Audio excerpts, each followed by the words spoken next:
El nacimiento del muralismo a principios del siglo XX no puede entenderse sin tomar en cuenta lo que dejó la Revolución Mexicana, un país profundamente dividido, con altos niveles de analfabetismo y una necesidad urgente de construir una nueva identidad nacional. Fue en este contexto donde el muralismo surgió no solo como una corriente artística, sino como un proyecto político, educativo y cultural impulsado desde el Estado.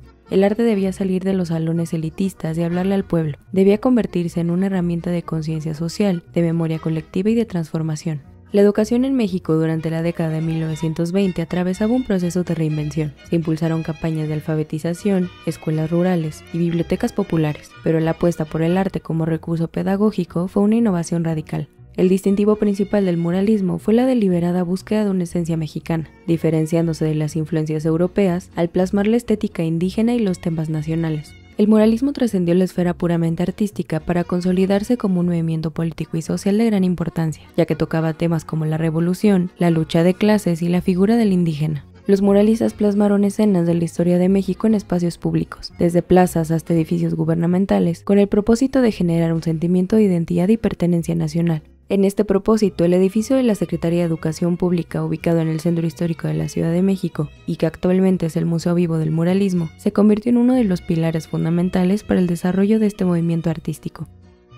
El edificio que hoy alberga el Museo Vivo del Muralismo es un testimonio monumental del proyecto educativo, cultural y artístico que nació tras la Revolución Mexicana.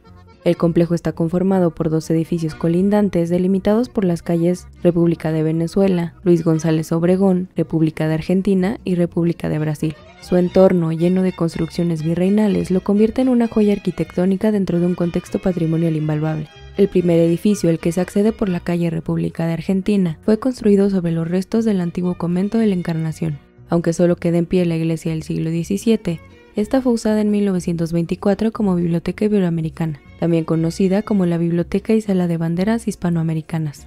La construcción del edificio principal fue encomendada al ingeniero Federico Méndez Rivas, quien inició los trabajos el 15 de junio de 1921 y los concluyó al año siguiente, bajo la dirección de José Vasconcelos, el entonces secretario de Educación Pública. Al entrar, las esquinas del primer bloque están decoradas con 4 tableros simbólicos realizados por Miguel Centurión: Grecia y Platón, la raíz de la civilización occidental; España y las casas, el vínculo colonial e ideológico; una figura azteca junto a Quetzalcóatl, la herencia indígena; y finalmente, Buda sobre una flor de loto, la unión espiritual entre Oriente y Occidente. El segundo edificio que conforma el conjunto arquitectónico fue la antigua Real Aduana de la Nueva España, uno de los inmuebles civiles más importantes de la época virreinal, ya que funcionó como centro de recaudación e inspección de mercancías durante más de un siglo. En 1937 el edificio fue formalmente anexado al complejo de la Secretaría de Educación Pública, fortaleciendo la vocación educativa y cultural del conjunto. La Constitución de 1917 marcó un antes y un después al establecer la educación gratuita y obligatoria para todos los ciudadanos, sentando las bases para un país más educado e igualitario. Durante la gestión de José Vasconcelos como secretario de Educación Pública en México, la educación se planteó como un proyecto integral que buscaba vincular a las comunidades con el resto del país, ayudando a que cada persona y grupo encontrara su lugar dentro de la vida social nacional. El muralismo fue una estrategia deliberada para borrar los problemas sociales que motivaron la Revolución Mexicana, fomentar la recuperación de la memoria histórica y educar a la población. Las imágenes plasmadas en los muros de los espacios públicos proponían la utopía de una nueva sociedad que se quería construir, reflejando tanto las convicciones políticas de los artistas como el discurso oficial del Estado. De esta manera, los murales actuaron como una forma de alfabetización visual, transmitiendo mensajes de desarrollo, progreso y la promesa de un nuevo espacio para los grupos sociales históricamente marginados. El edificio de la Secretaría de Educación Pública, ubicado en el centro histórico de la Ciudad de México, es un santuario del muralismo mexicano. Alberga más de 3.000 metros cuadrados de pintura mural, producto de diversas etapas creativas que abarcan desde 1922 hasta 2010, convirtiéndolo en uno de los conjuntos más extensos y diversos del arte público moderno en América Latina. El proyecto muralista en este recinto surgió como una colaboración directa entre el entonces secretario de Educación José Vasconcelos y algunos de los artistas más destacados del momento. Con el objetivo de educar al pueblo a través del arte, se impulsó la creación de un programa de murales que tradujera en imágenes los ideales revolucionarios como justicia social, educación, identidad nacional, trabajo digno y cultura popular. Diego Rivera fue el primero en intervenir en el edificio, comenzando en 1923 y concluyendo en 1928. Sus murales cubren los 2 patios principales, que él mismo nombró como Patio del Trabajo y Patio de las Fiestas. En el Patio del Trabajo, Rivera representó el contraste entre la opresión del porfiriato y la transformación prometida por la Revolución Mexicana. Obras como La liberación del peón o La maestra rural visibilizan temas clave como la reforma agraria, la educación pública y el trabajo campesino e intelectual. Por su parte, el Patio de las Fiestas celebra las tradiciones populares y la diversidad cultural del país, con escenas del Día de Muertos, bailes típicos regionales, música y festividades locales. En los niveles superiores, Rivera recurrió a las grisallas, murales monocromáticos para representar actividades del pensamiento, las ciencias y las artes. Finalmente, en el tercer nivel, exaltó a los héroes del pueblo como Cuauhtémoc, Felipe Carrillo Puerto, Emiliano Zapata y Otilio Montaño, además de incorporar textos de corridos revolucionarios como la balada de Zapata, uniendo así la historia, narrativa popular y reivindicación política.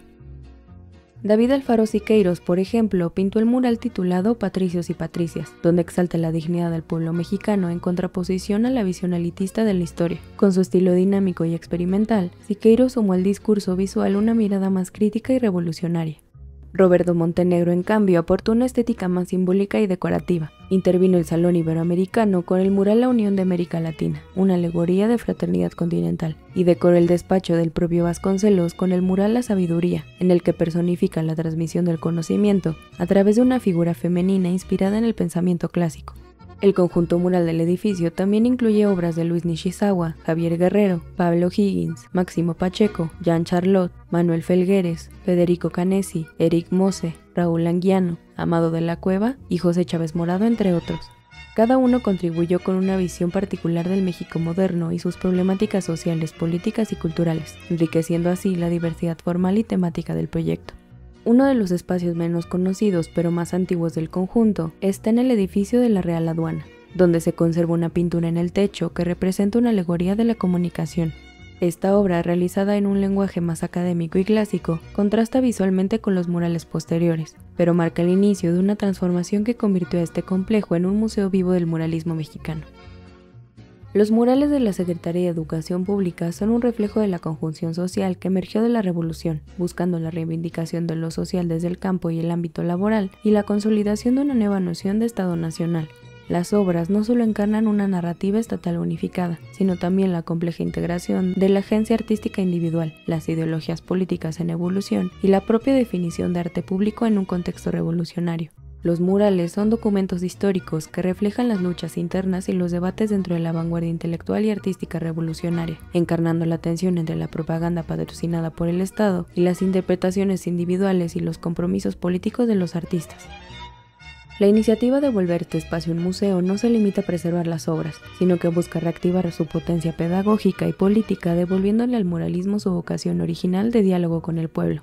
Esto representa un paso fundamental en el reconocimiento de la pintura mural como un bien común. A diferencia de un museo tradicional, donde las obras se aíslan y se vuelven algo sagrado, este espacio busca mantener viva la interacción entre el arte, la educación y la ciudadanía. Este recinto no es solo un espacio de exhibición, es un testimonio dinámico de la historia, el arte y la educación en México. Su propósito fundamental es la preservación y difusión del arte muralista mexicano, promoviendo el valor de este movimiento al exaltar su estética y su profunda importancia histórico-social.